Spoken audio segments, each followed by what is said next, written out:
사사기 20장. 이에 모든 이스라엘 자손이 단에서부터 부엘세바까지와 길르앗 땅에서 나와서 그 회중이 일제히 미스바에서 여호와 앞에 모였으니 온 백성의 어른 곧 이스라엘 모든 지파의 어른들은 하나님 백성의 총회에 섰고 칼을 빼는 보병은 40만 명이었으며 이스라엘 자손이 미스바에 올라간 것을 베냐민 자손이 들었더라. 이스라엘 자손이 이르되 이 악한 일이 어떻게 일어났는지 우리에게 말하라 하니 레위 사람 곧 죽임을 당한 여인의 남편이 대답하여 이르되 내가 내 첩과 더불어 베냐민에 속한 기브아에 유숙하러 갔더니 기브아 사람들이 나를 치러 올라와서 밤에 내가 묵고 있던 집을 에워싸고 나를 죽이려 하고 내 첩을 욕보여 그를 죽게 한지라. 내가 내 첩의 시체를 거두어 족에서 이스라엘 기업의 온 땅에 보냈나니 이는 그들이 이스라엘 중에서 음행과 망령된 일을 행하였기 때문이라. 이스라엘 자손들아 너희가 다 여기 있은즉 너희의 의견과 방책을 낼지니라 하니 모든 백성이 일제히 일어나 이르되 우리가 한 사람도 자기 장막으로 돌아가지 말며 한 사람도 자기 집으로 들어가지 말고 우리가 이제 기브아 사람에게 이렇게 행하리니 곧 제비를 뽑아서 그들을 치되 우리가 이스라엘 모든 지파 중에서 100명의 10명 1000명의 100명 10,000명의 1000명을 뽑아 그 백성을 위하여 양식을 준비하고 그들에게 베냐민의 기브아에 가서 그 무리가 이스라엘 중에서 망령된 일을 행한 대로 정결하게 하리라 하니라. 이와 같이 이스라엘 모든 사람이 하나같이 합심하여 그 성읍을 치려고 모였더라. 이스라엘 지파들이 베냐민 온 지파의 사람들을 보내어 두루다니며 이르기를 너희 중에서 생긴 이 악행이 어찌 됨이냐. 그런즉 이제 기브아 사람들 곧 그 불량배들을 우리에게 넘겨주어서 우리가 그들을 죽여 이스라엘 중에서 악을 제거하여 버리게 하라 하나 베냐민 자손이 그들의 형제 이스라엘 자손의 말을 듣지 아니하고 도리어 성읍들로부터 기브아에 모이고 나가서 이스라엘 자손과 싸우고자 하니라. 그때에 그 성읍들로부터 나온 베냐민 자손의 수는 칼을 빼는 자가 모두 26,000명이요 그 외에 기브아 주민 중 택한 자가 700명인데 이 모든 백성 중에서 택한 700명은 다 왼손잡이라 물매로 돌을 던지면 조금도 틀림없는 자들이더라. 베냐민 자손 외에 이스라엘 사람으로서 칼을 빼는 자의 수는 40만 명이니 다 전사라. 이스라엘 자손이 일어나 베델로 올라가서 하나님께 여쭈어 이르되 우리 중에 누가 먼저 올라가서 베냐민 자손과 싸우리이까 하니 여호와께서 말씀하시되 유다가 먼저 갈지니라 하시니라. 이스라엘 자손이 아침에 일어나 기브아를 대하여 진을 치니라. 이스라엘 사람이 나가 베냐민과 싸우려고 전열을 갖추고 기브아에서 그들과 싸우고자 하매 베냐민 자손이 기브아에서 나와서 당일에 이스라엘 사람 22,000명을 땅에 엎드려 들었으나 이스라엘 사람들이 스스로 용기를 내어 첫날 전열을 갖추었던 곳에서 다시 전열을 갖추니라. 이스라엘 자손이 올라가 여호와 앞에서 저물도록 울며 여호와께 여쭈어 이르되 내가 다시 나아가서 내 형제 베냐민 자손과 싸우리이까 하니 여호와께서 말씀하시되 올라가서 치라 하시니라. 그 이튿날에 이스라엘 자손이 베냐민 자손을 치러 나아가매 베냐민도 그 이튿날에 기브아에서 그들을 치러 나와서 다시 이스라엘 자손 18,000명을 땅에 엎드려 들었으니 다 칼을 빼는 자였더라. 이에 온 이스라엘 자손 모든 백성이 올라가 베델에 이르러 울며 거기서 여호와 앞에 앉아서 그날이 저물도록 금식하고 번제와 화목제를 여호와 앞에 드리고 이스라엘 자손이 여호와께 물으니라. 그때에는 하나님의 언약궤가 거기 있고 아론의 손자인 엘르아살의 아들 비느하스가 그 앞에 모시고 섰더라. 이스라엘 자손들이 여쭈기를 우리가 다시 나아가 내 형제 베냐민 자손과 싸우리까 말리까 하니 여호와께서 이르시되 올라가라. 내일은 내가 그를 내 손에 넘겨 주리라 하시는지라. 이스라엘이 기브아 주위에 군사를 매복하니라. 이스라엘 자손이 셋째 날에 베냐민 자손을 치러 올라가서 전과 같이 기브아에 맞서 전열을 갖추매 베냐민 자손이 나와서 백성을 맞더니 꾀임에 빠져 성읍을 떠났더라. 그들이 큰 길 곧 한쪽은 베델로 올라가는 길이요 한쪽은 기브아에 들로 가는 길에서 백성을 쳐서 전과 같이 이스라엘 사람 30명가량을 죽이기 시작하며 베냐민 자손이 이르러 스스로 이르기를 이들이 처음과 같이 우리 앞에서 패한다 하나 이스라엘 자손은 이르기를 우리가 도망하여 그들을 성읍에서 큰 길로 꿰어내자 하고 이스라엘 사람이 모두 그들의 처소에서 일어나서 바알다말에서 전열을 갖추었고 이스라엘의 복병은 그 장소 곧 기브아 초장에서 쏟아져 나왔더라. 온 이스라엘 사람 중에서 택한 사람 10,000명이 기브아에 이르러 치매 싸움이 치열하나 베냐민 사람은 화가 자기에게 미친 줄을 알지 못하였더라. 여호와께서 이스라엘 앞에서 베냐민을 치심에 당일에 이스라엘 이스라엘 자손이 베냐민 사람 25,100명을 죽였으니 다 칼을 빼는 자여더라. 이에 베냐민 자손이 자기가 패한 것을 깨달았으니 이는 이스라엘 사람이 기브아에 매복한 군사를 믿고 잠깐 베냐민 사람 앞을 피하매 복병이 급히 나와 기브아로 돌격하고 나아가며 칼날로 온 성읍을 쳤음이더라. 처음에 이스라엘 사람과 복병 사이에 약속하기를 성읍에서 큰 연기가 치솟는 것으로 군호를 삼자 하고 이스라엘 사람은 싸우다가 물러가고 베냐민 사람은 이스라엘 사람 30명가량을 쳐 죽이기를 시작하며 이르기를 이들이 틀림없이 처음 싸움같이 우리에게 패한다 하다가 연기구름이 기둥같이 성읍 가운데에서 치솟을 때에 베냐민 사람이 뒤를 돌아보며 온 성읍에 연기가 하늘에 닿았고 이스라엘 사람은 돌아서는지라. 베냐민 사람들이 화가 자기들에게 미친 것을 보고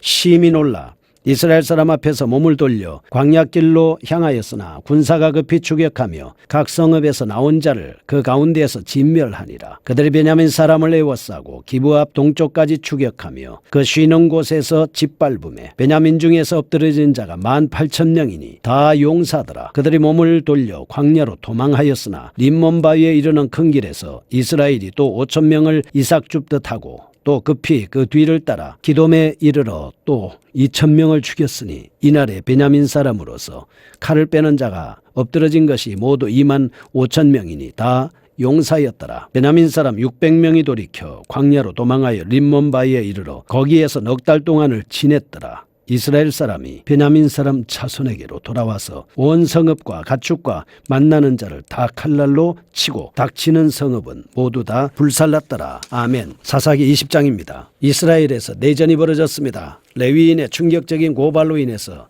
문제가 전 지파에 확산되고 있습니다. 그로 인해서 이스라엘 백성 간에 발생한 심각한 내전을 다루고 있습니다. 세 부분으로 나누어 보겠습니다. 첫째, 1절에서 11절입니다. 미스바에 모인 이스라엘 백성들이 레위인에게 기브아 사건의 진상을 자세히 묻고 기브아 성읍을 치기로 결의합니다. 12절에서 16절, 공격을 하기 전에 불량배들을 넘겨달라고 최후 통첩을 했습니다.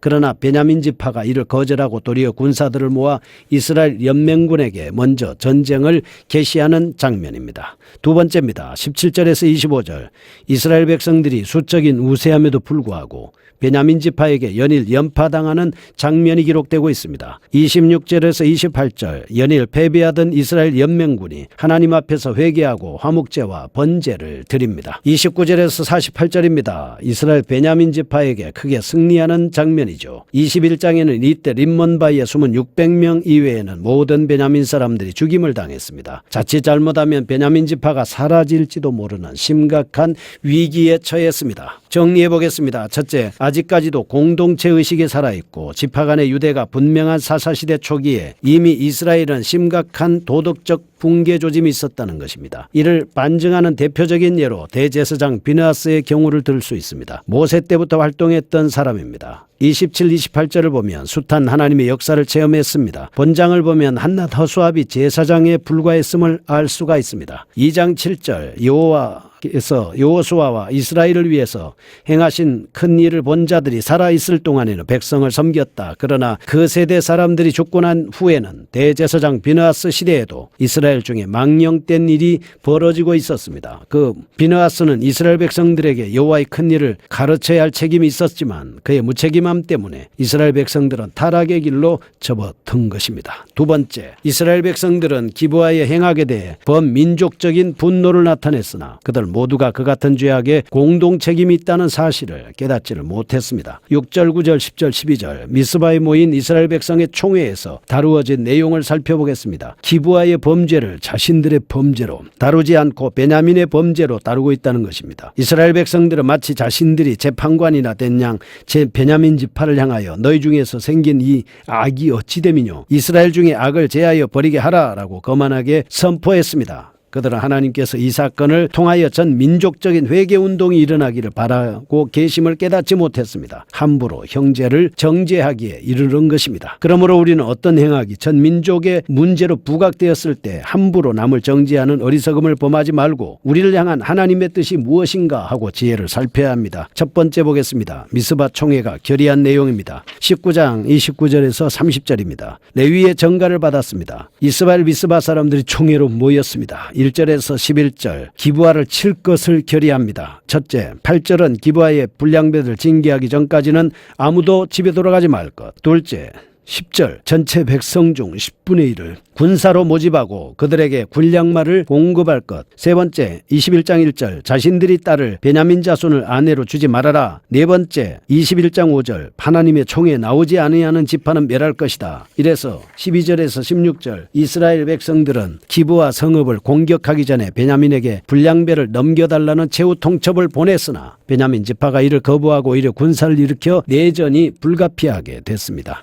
이상과 같은 상황을 살펴볼 때 이스라엘 연맹군은 처음부터 베냐민 지파를 완전히 멸할 생각을 하지 않았음이 분명합니다. 21장 3절에 그들이 오늘날 이스라엘 중에 어찌하여 한 지파가 없어지게 되었나이까라고 단식한 사실에서도 분명히 알 수 있습니다. 형제의 아픔을 나의 아픔으로 안타까워하기보다는 타인의 죄에 대해서 지나치게 분노하고 스스로 심판관인 양 기브아 사람을 함부로 정죄했기 때문에 이스라엘 백성은 동족 지파를 거의 전멸시키는 실수를 범하고 만 것입니다. 구체적으로 살펴보겠습니다. 첫째, 이스라엘 총회는 단지 한 사람의 증언만을 듣고 한 지파를 징계하기로 결정하는 중차대한 실수를 범했다라고 하는 사실입니다. 그들은 레위인의 보고를 신중하게 조사해보지도 않았습니다.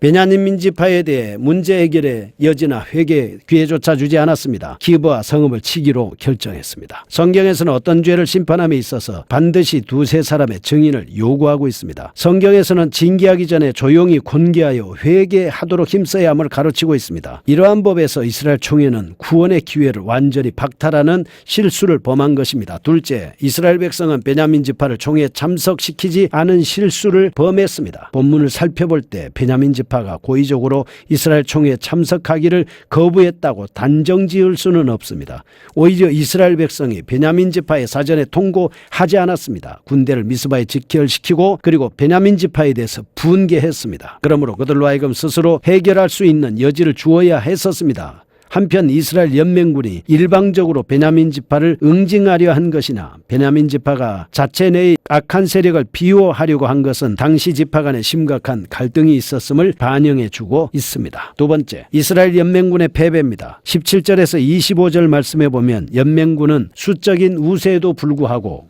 베냐민 지파에게 연패하는 장면입니다.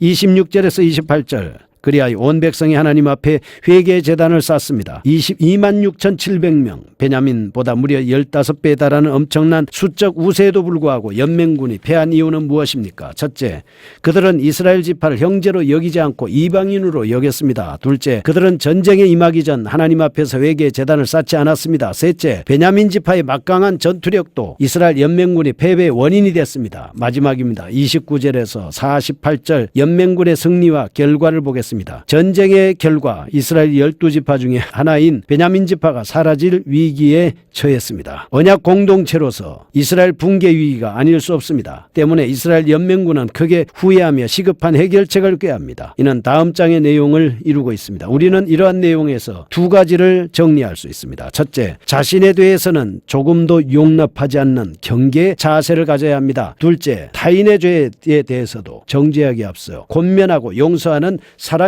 자세가 필요한 것입니다. 거룩하신 하나님 아버지 감사합니다. 어떤 문제를 해결할 때 하나님의 법을 먼저 생각하고 말씀에 기초하여 해결할 수 있는 저희가 되게 하여 주옵소서. 예수님의 이름으로 기도합니다.